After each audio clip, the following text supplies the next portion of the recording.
সুৎখোর জুয়াখোর নাইটু দাসকে যুব প্রেসিডেন্ট মানছি না, মানবো না। এই সিপিএম এর দালালকে মানছি না, মানবো না। এই সিপিএম এর দালালকে মানছি না, মানবো না। এই নাইটু দাস দূর হটো। এই সিপিএম এর দালাল জুয়াখোর নাইটু দাস দূর হটো। সিপিআইএম কর্মীকে মণ্ডলের যুব সভাপতি করে দিয়েছে বিজেপি নেতৃত্ব, যা কোনো মতেই মেনে নিতে পারছেন না বিজেপি কর্মীরা। তাই রাস্তায় নেমে স্লোগান দিয়ে প্রতিবাদ করে নিজেদের ক্ষোভ উগরে দিয়েছেন ওই কর্মীরা। ঘটনাটি হুগলির উত্তরপাড়া 3 নম্বর মণ্ডলের ভদ্রকালী এলাকার বিজেপির যুব মোর্চার সভাপতি করা হয়েছে নান্টু দাসকে। বিক্ষোভকারী বিজেপি কর্মীদের অভিযোগ, এই নান্টু দাস নাকি এবারের অর্থাৎ 26-এর বিধানসভা নির্বাচনে সিপিআইএম প্রার্থীর পোলিং এজেন্ট ছিলেন। বামেদের সেই নেতাকেই কিনা বিজেপির যুব মোর্চার সভাপতি করা হয়েছে। এছাড়াও নান্টু দাস নাকি একজন সুদখোর জুয়াখোর ব্যক্তি, তাই কোনোভাবেই তাকে সভাপতি হিসেবে মানবেন না বলে স্পষ্ট ভাষায় জানিয়ে দেন বিক্ষোভকারী বিজেপি কর্মীরা।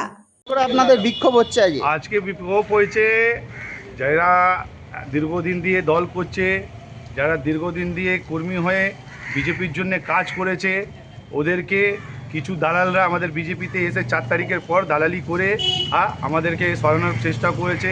আমরা যে যুব প্রেসিডেন্ট যাকে চাইছিলাম, ওকে না করাতে অন্যজন সুদখোর জুয়াখোর নিজের মতো এরা করার জন্যে একজনকে করেছে, যাতে আমরা যুবর কোনো ছেলে জানি না, আমাদের মণ্ডলের কোনো নান্টু দাস বলে কে ওইটা জানি না। কিছুদিন আগে একটা নিউজ দেখেছিলাম, কোনো একটা নিউজ চ্যানেলে দেখাচ্ছিল হিমমোটরে ভূত। মনে হচ্ছে ওই নিউজ চ্যানেলটা জানতো কোনো একটা ভূত, ঠিক আছে, হিমমোটরে ঢুকেছে, ওই ভূতটাকে আমাদের প্রেসিডেন্ট করা হয়েছে। আমরা ওদেরকে প্রেসিডেন্ট মানছি না, মানবো না। এই বিক্ষোভ আমাদের সবসময় থাকবে যতদিন না ওকে সরানো হয়। ঘটনা ঘটেছে গতকাল রাত্রি 9টার সময় আমরা জানতে পারি, জেলা ভিত্তিক, জেলা থেকে জানানো হয় আমাদেরকে আমাদের মণ্ডল যুব সভাপতি, উত্তরপাড়া মণ্ডল 3-এর যুব সভাপতি নান্টু দাস বলে একজনের নাম ঘোষণা করা হয়েছে। তাকে আমরা পার্সোনালি কেউ চিনি না, যতটুকু আমরা খবর পেয়েছি সে থাকে 10 নম্বর ওয়ার্ডে। তো তার খবর পাওয়া, তার ব্যাকগ্রাউন্ড জানতে পারলাম, সে গত আমাদের লাস্ট যে বিধানসভা ভোট হয়েছে সেই ভোটে 155-56 নম্বর সিপিএমের যে আপনার ইলেকশন বুথ হয়, সেই বুথে বসেছিল সিপিএমের হয়ে। তারপরও জানতে পারলাম আমাদের ভদ্রকালী এলাকায় 10 নম্বর ওয়ার্ডে একটা 7টার প্যাড চলে। 7টার প্যাড বলতে তাতে কিছু লোক, আমাদের এখানকার লোকাল লোক, তারাই 7টার প্যাডটা চালায়। সেটা আমাদের বিধায়ক জেতার পর থেকে, দীপান চৌধুরী জেতার পর থেকে 7টার ওই প্যাডটা বন্ধ সম্পূর্ণভাবে।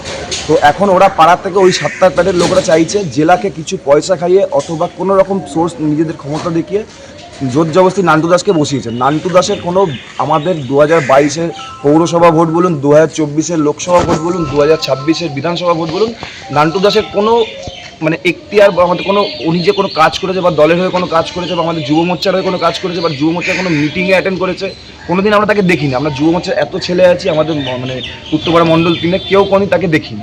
সে হঠাৎ এসে বসে গেল। তারপরও তার ব্যাকগ্রাউন্ড, তার মিসেস, তার ওয়াইফ, বউ যিনি আছে, উনি তৃণমূলে 10 নম্বর ওয়ার্ডের কাউন্সিলরের সঙ্গে প্রতিটা জায়গায়, প্রতিটা অনুষ্ঠানে, প্রতিটা মিটিংয়ে ঘুরতো।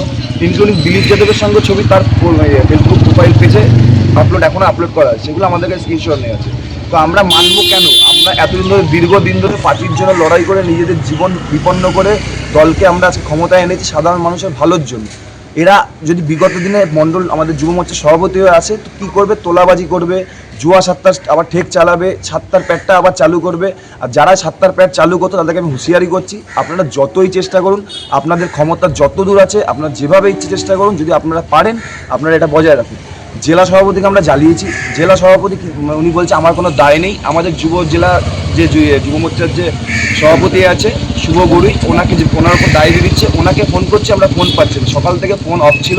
তারপর উনি ফোন খুলেছে, এই কারণে মণ্ডল অফিসের সামনে বিক্ষোভ। সেই কারণে মণ্ডল অফিসের মণ্ডল সভাপতিকে আমরা জানিয়েছি। মণ্ডল সভাপতি বলছে সাংগঠনিক ডিসিশন, কিন্তু আমরা এই সাংগঠনিক ডিসিশনকে মানি না।